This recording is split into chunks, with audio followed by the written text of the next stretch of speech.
In this segment, I want to talk about how we can solve a little bit more complicated force problems. And one of the most important skills to master as we're going through the semester is the process of identifying what kind of a problem you're looking at. And this is something that people have researched quite a bit. You know, there's a whole lot of people out there studying how students learn physics. And so these researchers will one of the experiments that they've done is they ask people to categorize physics problems, and they ask people that are beginners at this skill at learning to solve physics problems to categorize physics problems, maybe beginning students like yourselves. And then they'll ask people who have practiced this a lot and who have gotten really quite good at solving physics problems, like myself, to categorize these problems. And what people have noticed is that these two groups of people, the beginners and what we'll call the experts, they categorize problems very differently. So students, beginners, tend to categorize problems by their superficial details, what I would consider superficial details, like, oh, it's a car problem, it's a rope problem, it's a skier problem, it's a ball problem. We don't have skier problems and rope problems and ball problems in my world, right? What we do have are one-dimensional motion problems, two-dimensional motion problems, projectile motion problems, and force problems, right? Those are all of the kinds of problems that we have learned how to solve. Maybe circular motion, force, or a circular motion problem. So, in other words, if I was going to categorize problems, I always categorize problems by the strategy that I will use to solve the problem, not the details of what the problem's about. And that's your goal, right? And if you start being able to categorize problems in just a few boxes, again, projectile motion, 1D motion, circular motion, or force, that's when you're starting to get to where you need to be, to really own the exams, to really own this material. When you start seeing all of the projectile motion problems as using the same strategy, all of the ramp problems use the same strategy. All of the circular motion problems use the same strategy. All of the force problems use the same strategy. So as you're going through now, and we're looking at homework problems and quiz problems, I want you to think about trying to categorize the problem. We only have a few different kinds of problems so far. We're going to get more as we go through, but that's the first step. In order to know what tool to reach for in your toolbox, you need to know what kind of a problem it is. So, once we've identified something as a force problem, here's some steps we can follow. First, we prepare. We draw a picture, we list values given or asked for. This is almost always our first step, no matter what kind of a problem it is that we've been asked. In fact, if you're having a hard time identifying what kind of a problem it is, drawing a picture, listing what you have, is a very good first step to organize your thoughts and try and decide what kind of a problem it is. Once you've drawn your picture and hopefully decided, okay, I think this is a force problem, then define your coordinates. In other words, draw your x and your y axis. Recall that when in doubt, we're going to use a standard coordinate system. However, if that means there will be acceleration in both the x and the y dimensions, then you might want to consider a different choice. If you can make it so the acceleration is all in one dimension, you should do so. We're going to draw a free body diagram. Very important step. Helps you organize your thoughts and apply Newton's second law, which is step 4. We're going to apply Newton's second law in the x and the y directions. We may have an equilibrium situation or a non-equilibrium situation. And then we're going to solve. Step 6 is, are you done, or do you need to use other equations? In other words, this is the point where you say, did I answer the question that was asked? And it could be that I've done my force problem and I still need to do a kinematics problem tacked onto the end, right? Remember, I will never ask you any hard physics problems, but I may ask you several easy physics problems squished together to look like one hard physics problem. So this is where you look and you say, am I done? Do I need to calculate something else? And then finally, assess. Again, did I answer the question that was asked? Does my answer make sense? Okay, let's just practice. A 100 kilogram block hangs on a rope. Find the tension in the rope if A, B, and C. Okay, what kind of a problem is this? It's not a rope problem. We don't have rope problems in this class. It's not a block hanging from a rope problem. We don't have block problems. This is either a projectile motion problem, a one-dimensional motion problem, a circular motion problem, or a ramp motion problem, or a force problem. Well, it's chapter 5. It's a pretty dang good clue that it's a force problem, but also, looking at it, it's asking for the tension in the rope. Tension is a force. Oh, this is not a tension problem, it is a force problem. Therefore, we're going to use that list of steps that I had in the previous slide. Let's do it. Let's draw a picture and define a coordinate system.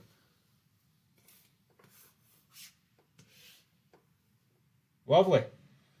100 kilogram block.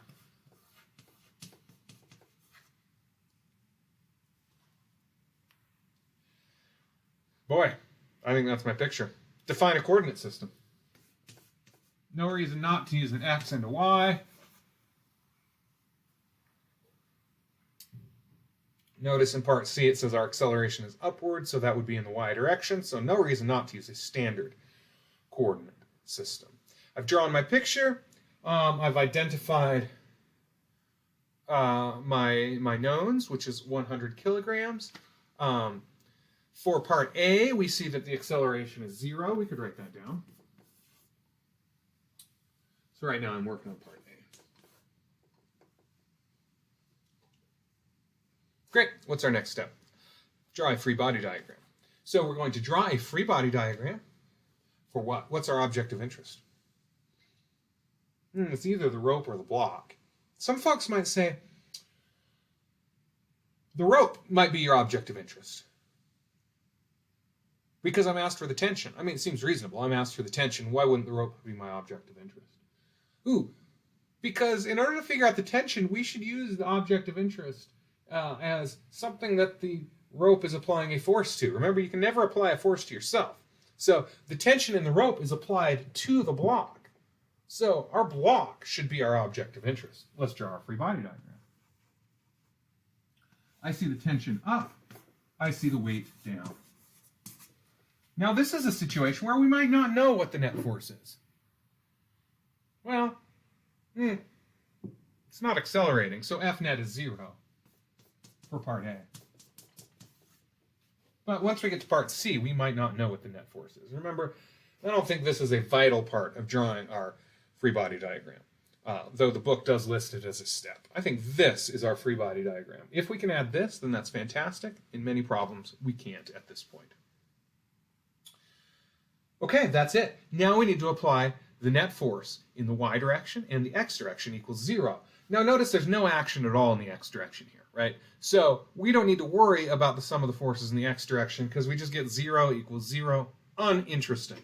Okay, so applying Newton's second law in the y direction then, we have the sum of the forces in the y direction equals 0.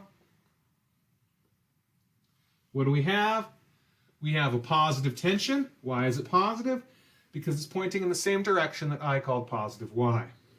And we have a negative weight, negative because it's pointing in the direction I called negative y, equals 0. Algebra, algebra, T equals W. Remember that W equals mg equals 100 kilograms times 9.8 meters per second squared. And we get our answer, 980 newtons. Great. Not too bad. Again, there might be some of you who could jump straight to this answer. I encourage you not to, because I will definitely be asking you questions where that's not possible to do. And so get used to using these steps now, even on the easy problems. That way, when I give you a harder problem, you'll just be able to turn the crank, the steps will work, and you'll still get the right answer. If you're going to try and do these simpler problems by just kind of thinking through it, maybe you got to take a couple guesses, but you get it right, that's just not going to work on the harder problems. So we're going to ease into it, right? So as I'm asking you these easier problems, use these techniques so you get good at it before you get to the harder problems. Okay. Let's move on. Let's do part B. Some of this is going to transfer over, so I am going to only change what I need to. Let's go through. Is my drawing the same? You bet. No reason to pick a different coordinate system for part B. Our free body diagram still looks the same. Our acceleration is still 0. And our F net is still 0. Moving on. Sum of the forces in the y direction equals 0. Tension minus, that's all still true, algebra still works. Dang, I already finished part B. There's nothing different about part B. It's a little bit surprising, isn't it? You know, I asked this question, a similar question before, without numbers, right? When I did the Newton's first law segment, I asked you about the elevator and the tension in the cable and how it compared to the weight. And some of you might have been surprised that the elevator moving upwards at a constant speed has the same, the tension is equal to the weight for an elevator moving upward at a constant speed. Well, this is the same problem, which helps also to illustrate this idea that there are not block problems and elevator problems. There are only force problems. Okay, so there we go. We did part B. There's nothing different. Remember, it's an Aristotelian mindset if you feel like A and B are different problems. They're not. They're the exact same problem, right? Because moving at a steady speed is the same as being at rest, right? That's kind of what Galileo came up with. So if A and B seem like they should have different answers, then you're still stuck in 300 BC. You're still in an Aristotelian mindset. Okay, let's move on. Let's do C. Okay, C. Let's change what I need to change here. Drawing's still the same. Our acceleration now, we do have acceleration, but it's in the y direction, so we don't need to change our coordinate system. The acceleration is not 0. That means F net is not 0.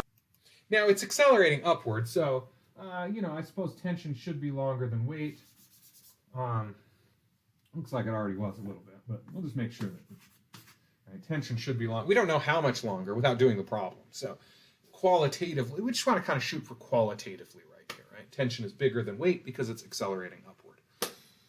Ooh, it no longer equals 0. Okay, so we're going to have to redo this.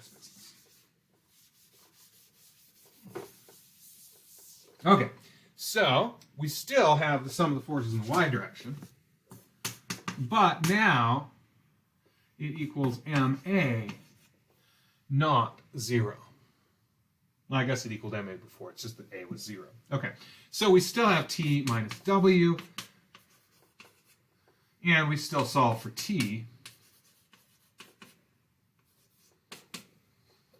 But now this looks like ma plus mg. Oh, I like to simplify things before I plug into my calculator. Just like that. And then we end up with 100 kilograms times, our acceleration was 5 meters per second squared.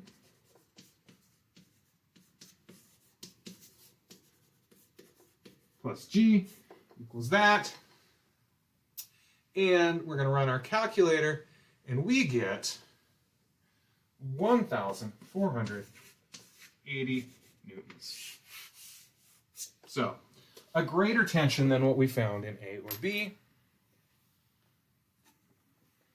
Makes sense. It's accelerating upward. T must be greater than W. Let's do another example. This one's, I think, a little bit trickier, because in this one we're going to have to do the x and the y directions. That's okay. The same list of steps is going to work for this problem too. Again, we need to identify what kind of a problem it is. That tells us what our list of steps is. So we should draw a picture. Now I know there's already a picture given, but we can't interact with that, right? So we want to draw this on our paper anyway. I like it. There's our picture. Define our coordinate system.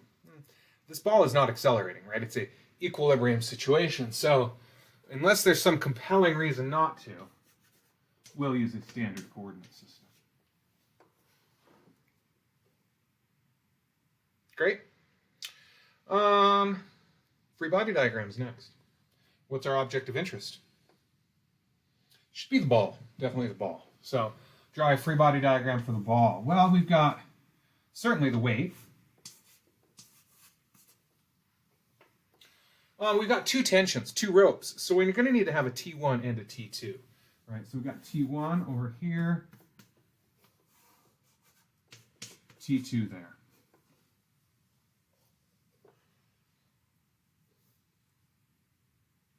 Great, there's our free body diagram. Next, we need to apply Newton's second law in the x and the y directions. Now, looking at this, though, we're not quite ready to do that. Why? Well, T2, x or y direction. And definitely in the x, right? So T2 is not a problem. W, x or y. Well, totally in the y. That one's fine. But, ooh, T1, x or y. It's going through both, isn't it? So in order to use this idea of breaking things into their components and solving this algebraically, in order to use that strategy for solving this force problem, what we need to do is find the x and y components of T1. A lot of people say, hey, no, I can't do that. I don't know what T1 is. How can I find components of T1 if I don't have a number? Well, you can, but you won't get a number out for the components either. Your components then will end up having a T1 in them. So what I mean by that then is this is our 20 degrees. This right here is T1y, and this is T1x. And so we're going to write our components. You can see here that Ty is adjacent, right? T1y is adjacent. And so we have T1y equals T1 times adjacent is cosine of 20 degrees. And T1x then is opposite, or T1 sine 20 degrees. So there are my components of T1. All right. Now we are ready. Now we're ready. Now we're going to do the sum of the forces in the x and the sum of the forces in the y. Notice it asked, what is the tension in the pulling rope? So it's asking for T2, isn't it? So that's x. So, you know, I've never done this problem before. I have. I'm imagining that I've never done this problem before. T2 is an x force. Heck, I might as well start with the x. Maybe I won't even have to deal with the y. It's equilibrium, so the sum of the forces equals 0 in the x direction. What do I have? Well, I have a negative T2, and I have a positive T1x, which I have cleverly written as T1 sine of 20 degrees. This equals 0. Now, looking at this, well, it was a good idea to start with the x. It really was, but I have two unknowns, don't I? So I have two unknowns and one equation. I cannot get a number out for this, and I've asked you for a number. So, is this just not going to work? No, you just haven't done all the steps, right? Notice that in our steps for force problems, it says apply Newton's second law in x and y. So it might seem a little bit weird that I'm looking for an x force, but I need to do the sum of the forces in the y? Yeah, the reason is because T1 and T2 are in a knot. And how do we undo that knot? We use Newton's second law in the x and the y. We're going to create another equation by doing the sum of the forces in the y direction equals 0. In this case, I have what? A positive T1y, which I've written as T1 cosine 20. And I have a negative w equals 0. Aha! Look at this. Now I have two equations and two unknowns. So I can solve for a number. I'm going to go ahead and isolate T1 there and substitute it in here. Doing some algebra, I get T1 equals W divided by a cosine of 20 degrees. Plugging that in here, I get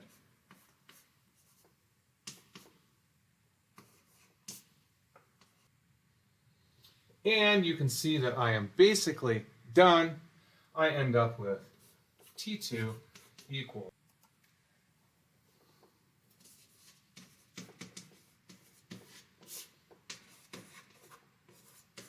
so we have W sine 20 over cosine 20, and W is, of course, 50 newtons.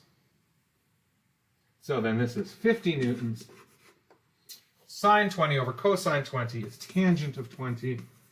If you didn't remember that, not a problem. You just have to run your calculator one more time than I do. 18 newtons.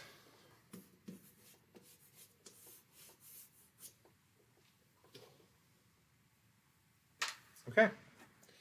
Not too bad. Just got to follow that process.